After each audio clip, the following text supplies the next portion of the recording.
volunteers who have worked hard to put this together in the virtual space.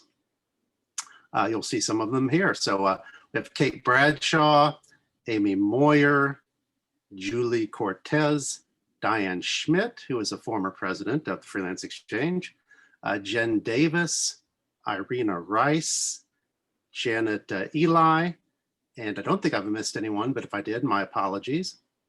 Also want to offer special thanks to Jenny Miller and the team at KC SourceLink for letting us be a part of Global Entrepreneurship Week.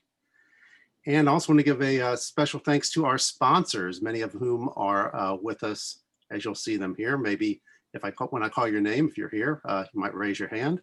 But we've got James Meadows is a freelance corporate writer.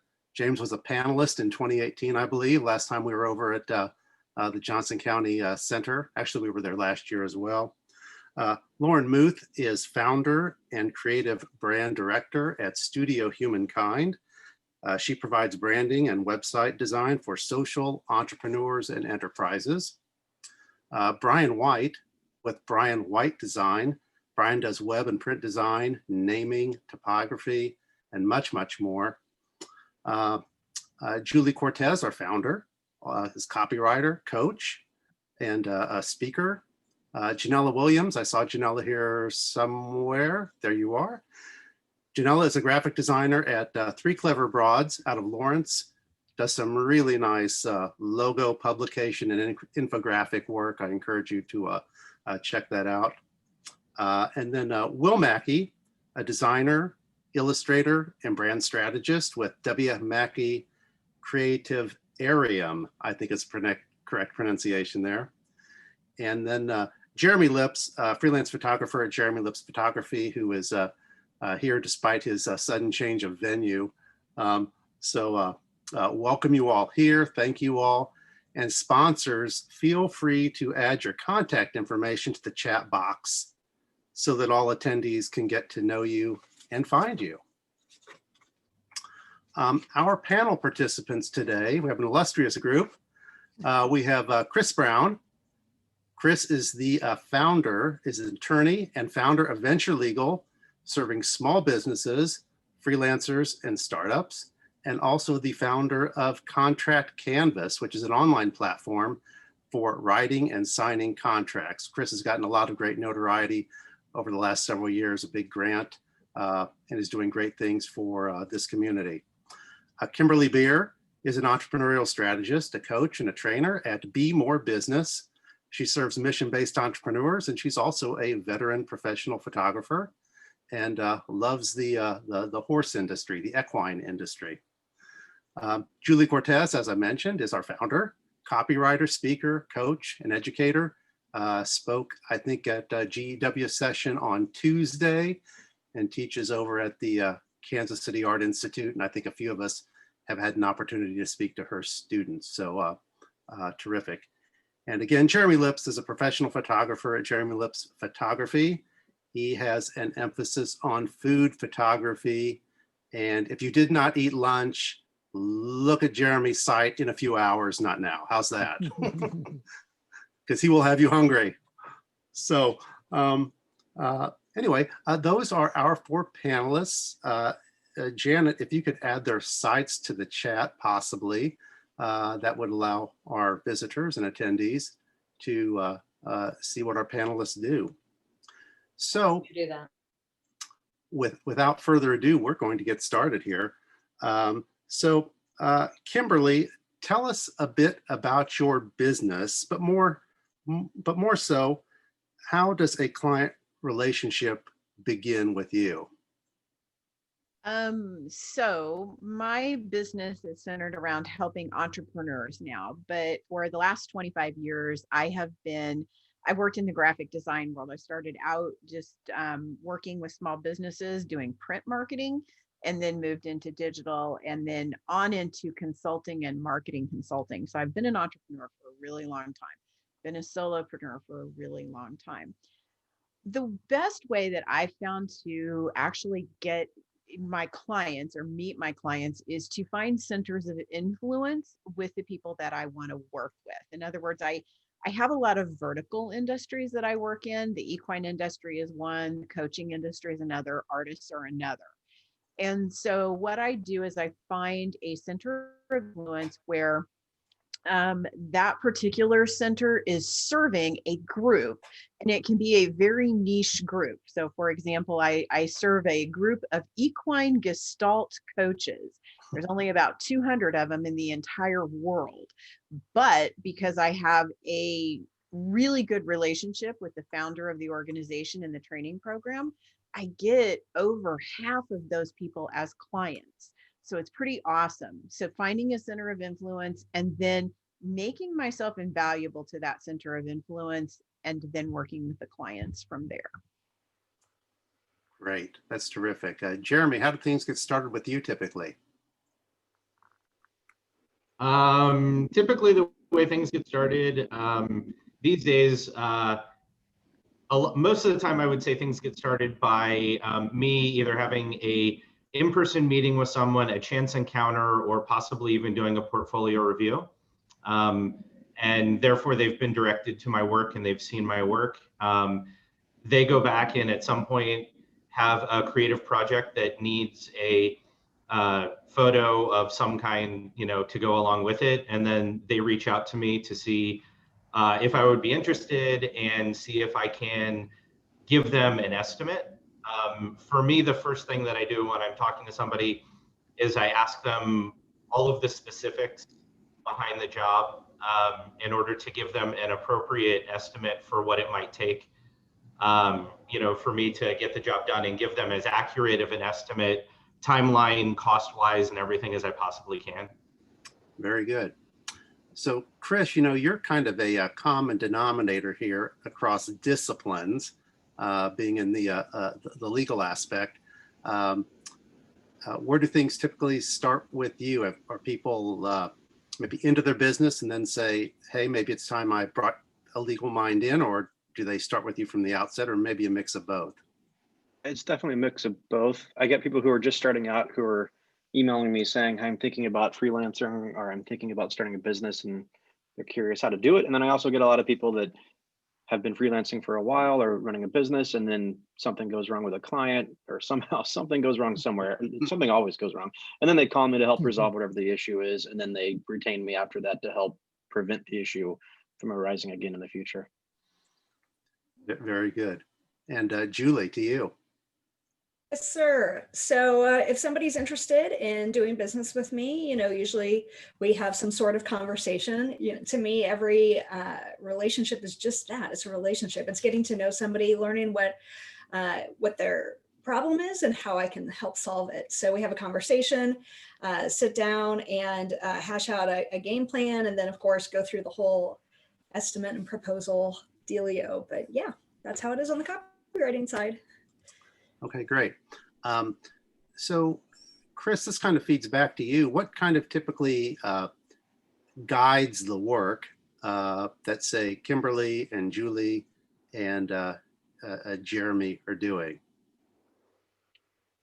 You mean in terms of how do they set that up with their client, or what would my recommendation be? Well, and maybe in terms of scope and agreements and maybe confidentiality, non-disclosure, things like that. Yeah, that's actually a great point. A lot of clients are going to ask you to sign a non-disclosure agreement early on. And if you're sharing your confidential information with them, then you should also ask them to sign one. But you don't want to have two, you just want to have one. It can be mutual, so it's binding on both sides, or unilateral, so it's just binding on one side. But in either event, nobody's going to be surprised to hear me say this. I think you should use a contract with almost every single client and every single project. I can't tell you how many people, especially freelancers, they come to me, like I said earlier, after getting burned by a client. And often freelancers who work on smaller projects, $1,000 to $10,000, you're not likely to sue somebody over that, right? It's just not likely to happen. So you kind of get burned. By having a contract, not only can you be very clear about what your fees are, you can also be very clear about what you're doing and also what you're not doing. And so hopefully by doing that process, you don't get into a dispute at all. But if you do get into a dispute, your contract can have an attorney's fee provision that makes it a little bit easier to sue people if somebody does burn you. A lot of people hate contracts, but I really do think they create better relationships. And certainly if things go downhill, having a contract is very helpful to help you and your client to try to salvage the relationship to some extent, or at least to resolve the dispute. So yeah, no surprise there. I like contracts. And everyone gave a thumbs up to that. So Jeremy, maybe an offshoot of a contract for you is more of a, someone calls you in to shoot something and maybe there's more of a scope of work. So what might a photographer's scope of work look like if I'm looking to hire a photographer? Well, no doubt about it. What I send out to people, I fully consider to be a contract, because I expect that it needs to be signed and returned to me in order for me to even start work on a project. That way everybody knows what we're getting into, what the nature of the job is like. You know, basically someone comes to me and they tell me what their needs are, and for me to work up an estimate, that estimate includes the entire scope of the project. Am I doing, you know, how many images we need to have shot, how many, you know, are they in studio, are they on location, how many you know, days is it going to take for us to complete this job, how much crew am I going to need? So they'll get it from me, it's essentially a 5-page contract, and it outlines the scope of the project, the usage requirement that the client has, how much that's all going to cost, and then has 4 pages of terms and conditions that outline everything from cancellation fees to rush fees to, you know, overages, like anything that we could run into as a possibility. Like, you know, for instance, me, right? There was a fire in the apartment, you know, in front of mine. If I had a job that I was getting ready to do, I have no power in my apartment. So I have to have some sort of a condition or a clause in my terms and conditions that outlines, well, what are we going to do if I have to cancel on you because of, you know, unforeseen circumstances? So all of that's built into this contract that I get signed before I start the job. Very Can I good. make a real quick note? Sure.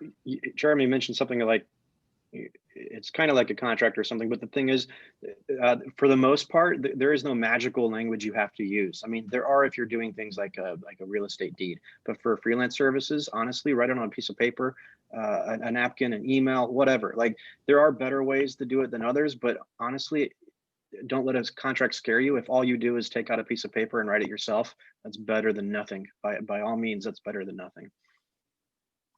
So Kimberly, your deliverable may be more in the form of like counsel or guidance or coaching, different than maybe images in photography or copywriting as Julie does. So what does an agreement look like with you? Is it a number of hours, weeks, months? So I actually have most of my clients fall into either things that are actually kind of hard services, like the photography, copywriting, website design graphic stuff, and then counseling as well. So what I do is I work from something called a letter of agreement, which is basically what Chris is stating as a contract, and it is a contract. I do ask for it to be signed, but it also has a bunch of language in it that states the expectations and the responsibilities of the other party, and some of those are not really precise. Like you know, promised you give notice, you agree that if you have a problem you'll come back to me and we will talk about it. So some really interesting and different language around that. But I provide by the hour. I don't charge by the hour. I want to be clear about that. I have a package fee. It includes this, and this that's customized for each client, outlined in that letter of agreement, their responsibilities, my responsibilities, and our agreed upon terms and conditions. And each contract is different. Each letter of agreement is different. And each client's work with me is different. Some of them I meet with by the week. Some of them we meet with for 30 minutes and I do more hard services. Others I just do counseling and consulting. So it's really very unique and customized. And so I have a very customizable document that works, and I negotiate that with each client. Great. So Julie, for this question, I know you've been very firm as to what someone's reluctance to sign a contract means. You want to talk about that? Well, sure. In my 20 plus years of experience, if somebody is reluctant to sign a contract, that is a huge red flag that things are going to go south at some point along the way. Now, of course, there are exceptions to every rule. Some companies just aren't able to sign freelancer contracts, but as long as they have a contract that they have you sign and it's a win-win situation, or you negotiate it to be a win-win scenario, then I think that's okay. But absolutely. I've been burned a time or two. I know several freelancers who have been burned a time or two and didn't have anything to fall back on because they didn't have a contract in place. And so when I teach, when I speak, when I coach, that's the number one thing I tell everybody. And I've got some coaching clients here on the call who can tell you, that yes, absolutely, you should have a contract. And then of course I always refer Chris because he's awesome. So, Chris, this next one, it's kind of where the rubber meets the road in some instances, but who owns the work in a relationship like this? Oh, sure. And, Go ahead. Yeah, just, who owns the work? So maybe Jeremy is contracted to shoot, lobsters on a plate at a seafood restaurant or something like that. When he's paid, does he give up all rights? Perhaps he cannot use those same images for another restaurant client who may not ever encounter the first one. How do those types of things work? Yeah, so this is really all up to the contract itself. Copyright 101 real quick. If you're an employee of somebody, your employer probably owns everything you create. And when I say everything, I mean the copyright. But we're all freelancers, right? We're not employees. So the default rule for a freelancer is great. The contractor owns it. That's really awesome. So the only way your client's going to claim ownership of it is if you transfer it to them in writing. There's a few different ways that can happen, but generally that's done in the client agreement, and it's really up to you. I know a lot of photographers retain rights to their photos, the copyright, and then they give a license to the client to use it. And sometimes it's a limited license and they can only use it for certain uses. Other times they just give ownership to their client. But in either event, I recommend that you say that if you're going to transfer ownership, I recommend you say in your contract, transfer happens after they pay you. And that way, if they don't pay you and then they go on and they use the work, you can sue them for breach of contract, and you can also sue them for copyright infringement. And copyright infringement damages are significantly higher usually than a breach of contract claim. So really it's up to you. And that's why I love contracts. Another reason why, because you can clearly outline who owns what and what the rights are of the parties. Speaking of copyrights, Chris has just begun the first of a 4-part series that appears at startlandnews.com. I encourage you to check that out. Jeremy, what's your view of Chris's input regarding your images, or what's been your experience? There's no right or wrong. There's no one size fits all solution to the idea of copyright. One of my most consistent clients, I don't own the copyright to anything because they are the production company that got the client, and they're really just hiring me in as a contract photographer. I show up, I don't have to bring any gear. I don't have to bring any lighting gear. I just show up, me, myself, and I, and do the job. And at the end of the day, I leave the job and it's completely done. They're contracting, whoever, if there's retouching to be done, they're contracting a retoucher. They're doing all the other legwork. I am literally just a photographer offering his creative vision. And I know on their end, that client does not own copyright to the images because it's a large national restaurant chain that's going to want to reuse those images for a lot of different things. They will outlive their purpose, but because of that, in their fee structure, they've baked into it what a usage fee would be for that. And then I have other clients where I basically do have retain the ownership of my images, and they have a license to use it. And all of my contracts basically say that you can't use any of the images until I'm paid in full, just like he was saying. So Julie, for you, you've won awards. So in this context of who owns the work, how do you make arrangements whereas if the work wins some awards that you may or may not use it to toot your own horn? Well, that's part of the contract as well, and you just have that conversation, outright. I think anytime you share work, when you worked on it for an agency, for a client, or even in tandem with another freelancer, I think it's always best practice to give everybody credit where credit is due. And that usually helps, any sticky situations down the road. I know some freelancers will come out of working at an ad agency or working at a corporation. And they're like, well, this is all I've done for the past 10 years. What other work do I show? And it's like, you have to get permission from that company in order to show it. But, with the award situation, I haven't had any problems. Most of my clients or the agencies or design shops that I've worked for have all been super excited and so happy and thrilled that I even thought to give them credit. So. Great. We'll shift here a little bit. Kimberly, I think this is maybe a little bit less of an issue for you, but when someone's looking to hire you as a coach, are there certifications or designations that they should expect a coach to have? In some aspects, yes, and then others, no. I do have some certifications, but my 30 plus years as entrepreneurial experience is probably the best certification I could have. And I believe that when you look to hire a business coach or a marketing coach or someone to help you grow your business, having someone who has that experience at the level that you're playing the game. In other words, if you're wanting to build an agency, you should talk with someone who has experience and know how to build an agency. If you're working with a solopreneur or wanting to be a solopreneur, then I think you need to get a business coach or a marketing coach that knows that particular territory, because entrepreneurship is incredibly different at a solopreneur level than it is at building a business that's a startup and is going to sell somewhere down the road. Certifications are not as important to me as that experience and the knowledge base. And then also the other big recommendation I have is to seek references. Talk to that coach's or that consultant's clients. Ask for them.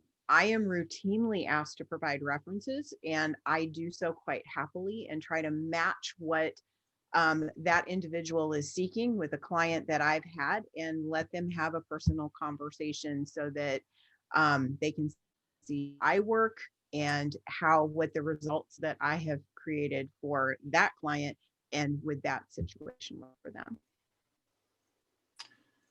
Jeremy, your work speaks for itself quite easily. Are there, tell us a little bit about certifications or education background that favors an excellent photographer? I don't know that there really is a specific set of criteria other than, real world education is just as beneficial and valuable as the degree that I went to school and got. Like, nobody's ever asked me for my piece of paper to see that I have a degree in photography.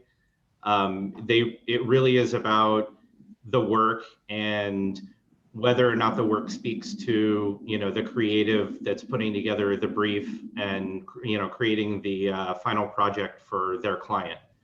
I think that one thing that creatives should look for when they're looking for freelance photographers is consistency in the portfolio. Especially now with like Instagram and other social media, and it being so easy to take a picture, you want to make sure that whoever you're hiring can replicate the things that they've done over and over again. And it's not just a one-off, I got that great image, I'm going to put it up. But they need to know, that's part of knowing your education and knowing your stuff as a photographer, is being able to replicate it. And to some degree, being able to replicate what someone else has done, even if it's not your style. And Julie, how about you? As far as certifications go, yeah. Well, education, Yeah, I've never had anybody ask me for certification. And like Jeremy said, nobody's even asked me if I've gotten a degree, quite honestly. But I did, and I think there's something to be said for that, much like Jeremy saying that, there are people out there who think that they're photographers now that they have an iPhone and they can take a picture. I hear, oh, I took an English class in high school or college, I'm a writer. Like, no, you're not. There's like, there's a huge difference. There's a reason why there's a 4-year degree, in journalism or writing or whatever it is that you got it in. But yeah, I think the experience plays a lot into it. I think your portfolio plays a lot into it. And then of course there's more to it. There's the strategy behind it. And there's your processes and procedures, and how you work with the clients. And I think all of that makes up, the perfect client vendor relationship here.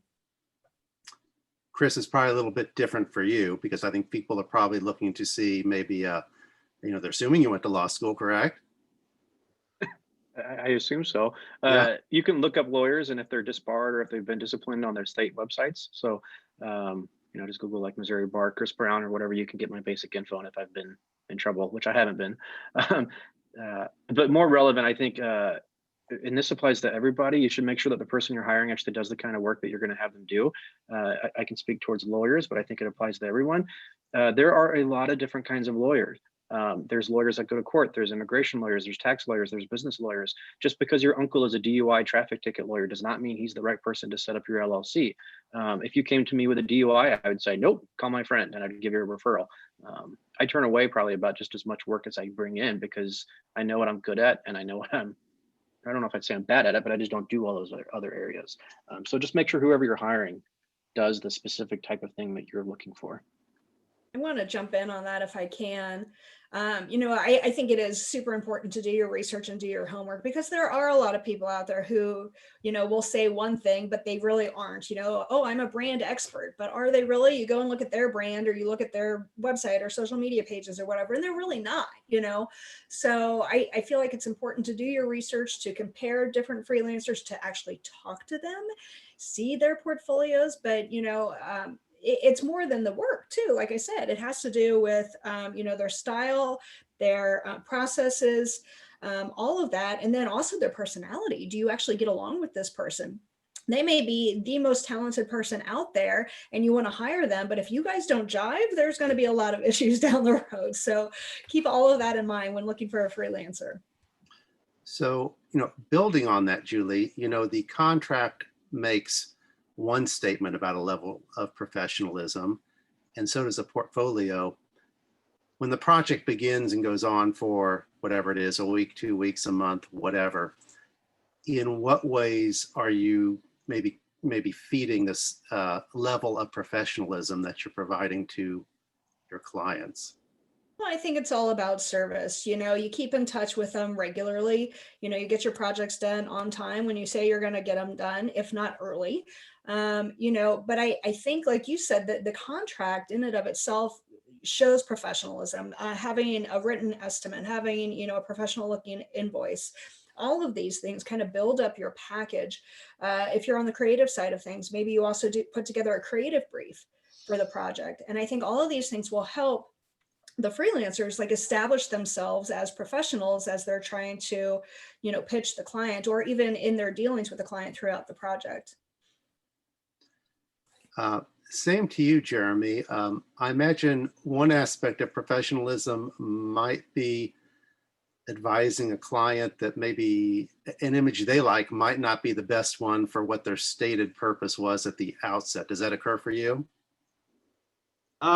Yeah, I think that the process for hiring a photographer and really making the project come to life is a fully collaborative project. It's you guys as designers or creative directors come up with a creative brief, for what it is that you're looking to achieve, and the way that you present that to me is going to paint an image in my head. And anytime that I can add to what you're bringing to the table to make it go above and beyond anything that you could have imagined that it would have been, adds to that process. It basically makes everything come together, and I totally agree with what Julie is saying. You have to you have to jive, right? You have to get along with people you're working with. Like I tell people, the first thing that you're going to encounter on a shoot with me is fun. If we're not having fun and you don't go home at the end of the day and go, did I even work today? Then I don't think we did our job the right way. Very good. Very good. Chris, if I'm referred to you and I say, when I ask for a price, what might I hear, or what do I hear? Is it hourly, or is it more scope like Kimberly indicated? For me, it's typically fixed fees. I don't like doing hourly work. I don't like billing hourly. My clients don't like hourly, so I try to stay away from hourly. I also don't really do litigation. I don't do a lot of dispute resolution work, so it's easier for me to do that. But anyway, I even have pricing on my website for a lot of the things I do a lot, like single member LLC formations, trademark registrations, client agreements. I just put prices on my website, and there's a disclaimer that says they may not apply, because you might call me and say I need a client agreement, but it might be some really weird off the wall topic that's just not in my normal wheelhouse, and I might be able to do it, but I might have to give you a different fixed fee. In my experience, it helps me to land clients. It helps me to get paid faster. Most of my clients pay me within about 2 or 3 days, and I also make it easy to pay me online. I don't get as many payment disputes. Actually, I don't know that I've ever had a payment dispute in the 7 years I've been on my own. I don't think so. Whereas I know most law firms get in arguments about fees all the time because they send out invoices that are hourly, and people are like, "You billed me for that 30-second email, what?" and you round it up to 10 minutes. Like, anyway, I think fixed fees are the way to go if you have the ability to do it. Yeah, I agree. I would tell you that I think I asked an estate planning attorney in the last year a question that basically needed about a 1-word response, and I think we were billed for 0.3 of an hour. It was a little annoying, and It did not exactly, and because it was for an in-law, it did not make me want to think of that person for my own. So got to be careful there. Julie, I think you champion much of the same project versus hourly, correct? Yeah, and to be fair, it took me many, many years to actually make the switch in my own company. I feel like most freelancers, when they first get started, they don't know any better and they don't know how to charge by the project. And so therefore just go to the default of charging hourly. But you'll find like the more senior level you get, the higher your hourly rate gets. And then you share that number with a potential client and they get scared. And they're like, well, why should I pay you, let's just say $125 an hour compared to somebody right out of school at $25 an hour? And it's like, okay, well, you're comparing apples to oranges. You're not going to get the same results. I'm going to get it done faster. It's all about quality. So I highly recommend, if and when you can, move from an hourly pricing structure to a project pricing structure. And if anybody needs help in figuring that out, I'm happy to help there. Yeah. Can I comment there? Sure. Billing, if you're new or even if you're experienced, then you're simply pricing fixed fees based on hourly commitment. That is also the wrong way to do it. You can look at a project and say, I think I'll spend 3 hours. My rate is this times 3. The fixed fee is this. I don't think that's the right way to do it. I think you should look at the value you're providing. I'll be completely honest. There's some projects that I'll spend 15 minutes on and I'll charge $250 for it. And some people might be like, that's insane. That's not fair. Well, I've spent 10 years getting to the point where I can tell you in 2 minutes, this is what you need. And here's the document. A new lawyer would take an hour to do that and bill you $250, but I do it in 15 minutes. And I see no problem doing that because that's the value that I provide. And if somebody wants to go hire somebody at a cheaper rate to spend 3 hours doing the same thing, that's fine by me. Anyway, don't charge based on hours, charge based on value provided. And usage too. Think about like if you do a logo, it's not just a one and done kind of thing that they're going to use it. They're going to use it forever and on everything, and I feel like that has value in and of itself, and you ought to be compensated appropriately for that. So good point, Chris. Thank you. Kimberly, do you have a point there? Yeah, I do. I just want to remind freelancers specifically, and then also business owners who are paying for this. When you hire me, you're hiring that 30 years of experience from many, and it's your value comes from that. It doesn't come from the 45 minutes or the 30 minutes we spend on the phone together or I spend doing it.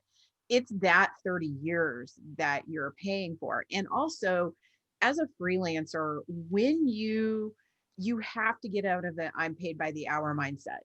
You have overhead, you have a business to run, and you have to move away from that, because you can quadruple or 10 times what you were getting paid at a job, and when you're in business for yourself, it doesn't add up. And you have to move out of that, because also when you get paid by the hour, you have a limited number of hours.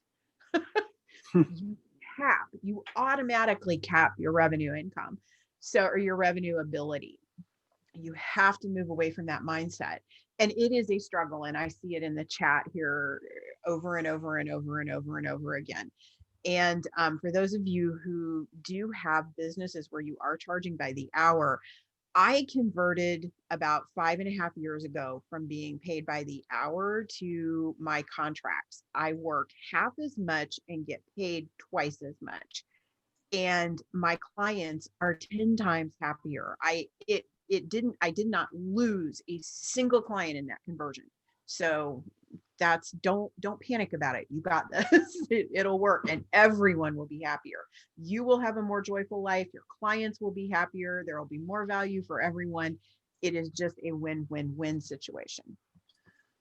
I've also come to look at it as a provider. It's not about the value of my time. It's really about the value of your time, because you have come to someone because you either are unable, time-wise or otherwise, to do something, for yourself. And if that's what you want done, and if you're not spending 3 or 5 hours, whatever it is, on that, you can go about making those, revenue generating hours for yourself.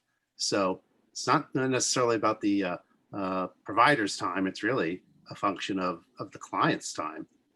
Yeah, Julie. So I just wanted to add too, because oftentimes clients will come to us and ask, well, what's your hourly rate? And if you say, hey, listen, I'd love to have a conversation with you, learn more about the project, and get back to you with a project estimate, thinking project rate, to them, sometimes people are very insistent. Unfortunately, no, I need to know your hourly rate. I need to know it now. And that's because they're only worried about cost. They're not worried about quality, and they're not worried about the value. And I think that's really important to impart on everybody here, especially, I know we've got a lot of freelancers on here, but if somebody is insistent upon hearing your rate and not knowing what the actual estimate is, then they're probably not going to be a good business partner with you in the long run. So heads up on that. Can I chime in? Sure. So from a photography standpoint, it's important to know what you're worth. It's important to sit down and figure out for your business what your cost of doing business is. And it's important to know when it's okay to walk away from a job that's not right for you because the fee structure isn't right, or they just don't have the budget for it. There's so many photographers out there these days that are willing to come down to almost nothing on, their rates because, someone next to them will do it for the same rate. But if at the end of the day, you're going to end up paying that client essentially to do their work for them because you're going to be, you didn't make enough money to keep your doors open and your lights on, then why take that job? You have to know when it's okay to walk away. That's great input. Chris, for the folks who are here who are looking to hire help, could you speak to the idea of contractor versus employee and the responsibility of taxes? Oh, sure. Well, kind of like I was mentioning earlier, an employee, most people kind of understand the employment relationship. It's, your employer tells you when to work, where to work, they give you an office, all that stuff, but they also give you a paycheck and they take taxes out of that paycheck. So if you're going to hire somebody as an employee, you have to do employment withholdings. And in fact, I just wrote a blog post this morning about that, about doing payroll and doing withholdings and paying it to the government. It's a big pain, really. It's not something most people enjoy doing. I use a platform called Gusto to manage that for me, and it's pretty awesome. But conversely, when you hire a contractor, it's a lot easier. You just simply give them a check, right? All of you freelancers probably understand this. When your client, if you do $1,000 project, your client will give you a check for $1,000. They don't take taxes out. You have to do it yourself. So it's so much easier to hire contractors. But the thing that people don't always know is that it's not up to you. You don't get to make the decision of whether or not your person that's working for you is an employee or a contractor. It's actually up to the IRS. And so if you hire somebody as a contractor, but you treat them like an employee, so they come to your office, you give them a computer, you tell them when to work, you control when they work and how they work and work product and all that stuff. If you exert all that control over them, even if they're only working 5 hours a week, the IRS can reclassify them as an employee. And if they do that, you'll end up owing a bunch of back taxes. So if you're going to hire a contractor, just make sure that you're not exerting too much control over that person. I also have a four-part blog post about this, and it goes through all the details of how to differentiate between contractors and employees. And I'll share that real quick. Let me track it down. That'd be great. Jeremy, go ahead. So I just want to chime in and say that within the last couple of years, in the photography industry, things have gotten a little bit muddled. It started in California, it's moved over to New York City with what is a contractor and what is an employee. And a lot of the people that I do work for now require me to have my own workers' comp policy in order to be treated as a contractor and not as an employee. If you don't have a workers' comp policy, they're going to put you on payroll, because if I have workers' comp and I have liability, then I'm set up as a business, then they can go forward and say, okay, this person's set up as a business, here's his proof.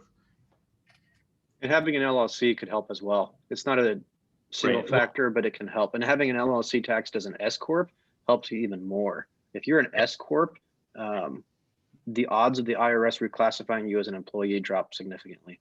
So that's a benefit for your clients. I am registered as an S Corp. I'm not even an LLC. I'm just a straight up, incorporated business. I've not been able to really monitor the chat while this good conversation is going. And I want to leave some time for some questions from our attendees as well. But real quickly for our panelists, could you all maybe share a favorite client success story or relationship that you've had through being on your own? I'll start. Yeah. I would say that my best client success story was my relationship with Reader's Digest. It was one of the first clients that I ever had. They ended up filing bankruptcy, so they exist, but not in the same fashion. And I don't do work with them anymore, but I still do work with 2 or 3 people who I met there that were all creatives that worked for them outside of there. So I've taken that relationship with them and extended it to 13 years by working for these other people outside of there. Very good. Kimberly? Yeah, my favorite client success story and client relationship story is still ongoing, and it's with the certification mentor of the Equine Gestalt Coaching Program in Colorado. I have built a very lifelong relationship with this client that has been incredibly fruitful for both of us. And I love that co-creative synergy and the fact that she appreciates me for who I am. I appreciate her for who she is. And I've watched her business grow so substantially since I met her, and mine's grown right alongside of it. And it's just a wonderful feeling when you find those good long-term clients. Chris, how about you? I mean, you work with the startup scene here in town. And certainly, at least for as long as I've known you now, 5-7 years, we've seen some people basically come onto the stage at a place like 1 Million Cups and head to exits in subsequent years. Do you have maybe a favorite client, either by name or not, that you've been able to cultivate in your time on your own? Yeah, and to be honest, in that regard, the best clients are kind of the ones that I help them get started, and then they outgrow me because I am just a solo lawyer, so I can't do everything, and that's fine. And when they outgrow me, I send them off to a bigger firm, and off they go. And it's really great to see them raising lots of money or selling their business or whatever. But honestly, the thing I enjoy more is and I'm extremely lucky on this point. Because I've targeted the client base that I've targeted, almost all of my client relationships are people who are starting a new business, chasing a dream, quitting their job to go freelance or whatever it might be. And it's so much fun. And honestly, a lot of them fail, but good for me. They fail and then they come back and start a new business and hire me again. But each time they get better, right? And I'm just really lucky in that regard that I get to work with people who are effectively chasing their dreams. Not every day, but most days. Julie.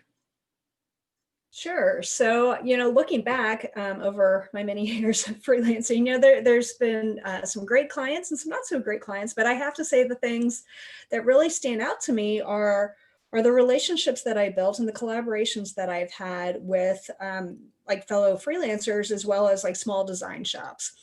That brainstorming, that concepting, and I love doing the super creative stuff, the stuff that kind of pushes the envelope.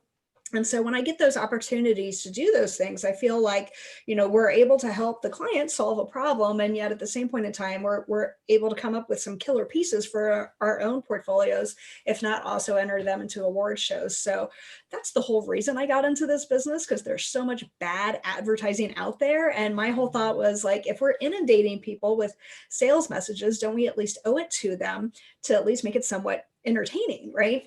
So looking back, I can pinpoint a couple of design shops in particular where I have had long-term relationships with them and have been able to crank out some pretty awesome stuff. So. Okay. We're going to open this up to questions in just a second, but before we do that, I want to go kind of a little bit off-road here and maybe get some input from George Wyrock.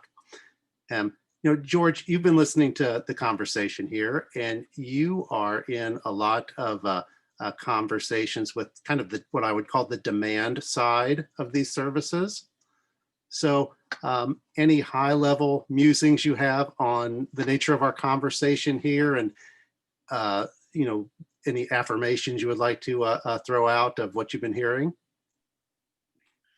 I think and thanks for asking, I think as a solopreneur, entrepreneur, freelance, the opportunities today are better than they've ever been. But here's the key. What they see, how you share your value, your talent, your expertise, they're going to see it, and they're going to see right through you. Case in point, my sister-in-law, she spent many years at NKH&W, which used to be one of the top B2B agencies in Kansas City, many years at Hallmark, and decided to go to Colorado and go solo, be a freelance. And she called me up one day. She goes, "Georgie, I need your advice. I'm working with this one client, and they're trying to negotiate my rate. And they keep telling me, you're not really a company, you're freelance, so you don't charge as much." And I think Kimberly said it earlier, right on. It's don't sell your hours, sell your experience, sell the value that you bring. So I will also tell you, a lot of the companies that, the sad thing is some companies are using, and agencies are using this COVID-19 virus to do a cleansing, getting rid of some people that they were going to have a hard time firing. All right.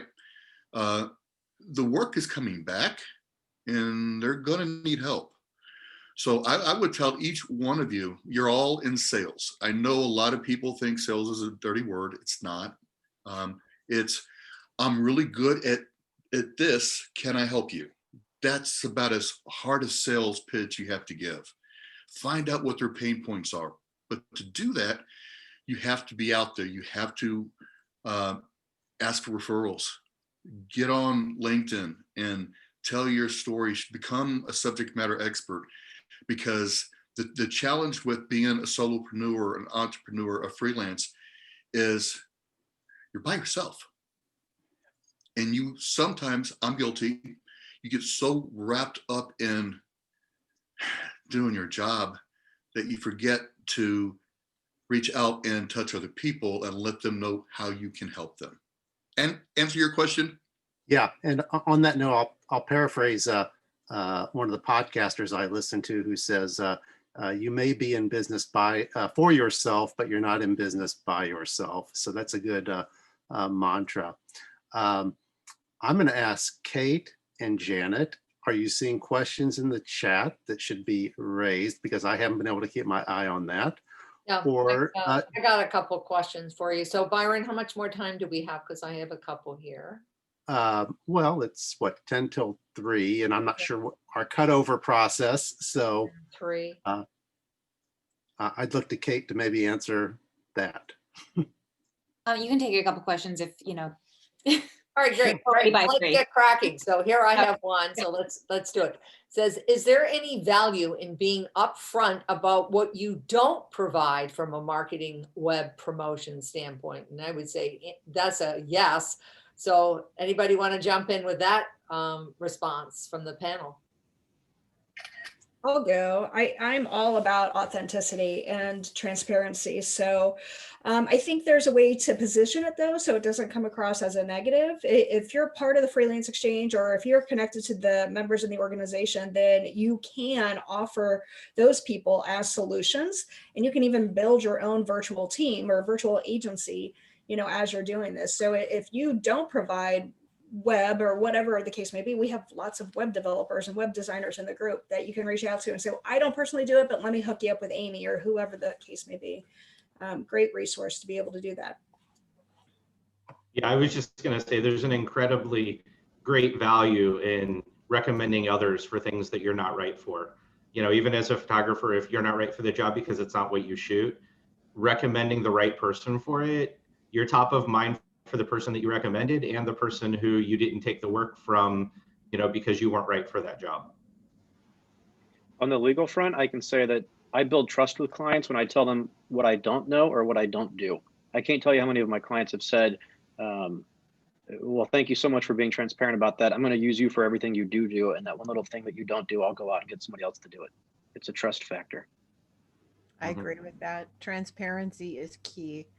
And being consistent in your responses and how, and letting people know the realistic expectations of what it is that you're doing.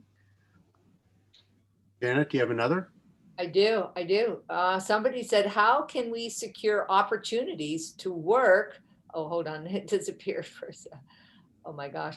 How can we secure opportunities to work with these panelists, an intern, shadowing, or employment? So is there anybody here who'd like to grab that question? Well, I think we listed all their websites at the outset.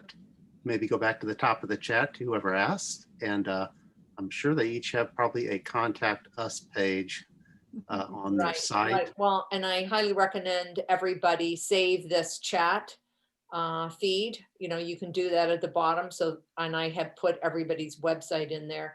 And then one last question, Byron, how has the pandemic changed how you all freelance outside of having to work from home? How do you secure jobs, follow up with leads? So that's kind of a big question, but maybe somebody can give us some answers to that. I'll go. I've jumped into, oh, go ahead. Well, I can tell you the pandemic only increased my business. I was already doing a lot of stuff virtually as it is. I work with people all around the world. I have clients in England, Australia, Singapore. I mean, I've got a very diverse client base that I work with of entrepreneurs. And what it did for me was solidified among the people who had kind of drug their feet to not want to work with me virtually to go ahead and do so because it was a necessity and they figured out that it worked, right? But it doesn't affected how I secured jobs because I worked my network and I still work my network pretty regularly. And networking is honestly one of the best ways, if not the best way, for you to make sure that you have good, strong relationships with your clients and that there's an ever growing pool of referrals and opportunities for you to source from.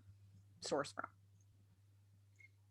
Let me jump in quickly. I jumped into virtual meetings and presentations significantly, and I put on my law firm website, I said a virtual law firm. I was already basically virtual, so I just started broadcasting it. I write articles in Startland News in various magazines around the States. I mean, this discussion here is putting me in front of, I don't know, 60 of you, right? So put yourself out there, especially in the virtual forums, online blogs, online magazines. That's one of the best ways to get work, in addition to referrals. I think referrals is number one, but if you can't meet people in person, meet them online. I just want to chime in real quick because I think more than anything, things have really changed a lot for photographers. Everything is virtual. All the shoots that I've done since COVID have no clients on set. We have a constant Zoom feed and we're sharing via Zoom with the client, and they're sharing with their end client via Zoom as well, in breakout rooms. And the biggest thing for people to consider when you're considering hiring a photographer right now, general cost of production has gone up because we have so many protocols that we have to follow with regards to social distancing, hiring a COVID compliance officer to have on set, who's in charge of safety and making sure that things are kept clean and that people are kept safe. So people shouldn't expect that the cost structure is going to be exactly the same as it was prior to COVID. Okay, Byron, I think we have finished up our questions for today. Great. Well, I'm kind of blown away that I see like 76 messages in the chat. I don't think I've ever really seen that before. So I'm Well, going we to got turn some great comments that said this was awesome. So I thought you'd all like to Wonderful. hear that this has been a very successful panel discussion today. Well, before I turn this over to Kate to transition to the next phase, I want to thank our panelists who you've heard from. Thanks to you for sharing your expertise. I want to thank our volunteers. I just want to again thank our sponsors, who we are always grateful for. Again, they are James Meadows, Lauren Muth, Brian White. I see you down there, Brian. Julie Cortez, Janella Williams, Will Mackey, and our panelist, Jeremy Lips. And I encourage you to take a few minutes and check out their sites and see their work. It is really stunning. So Kate, would you like to take from here? Sure. Again, thank you to our panelists. This has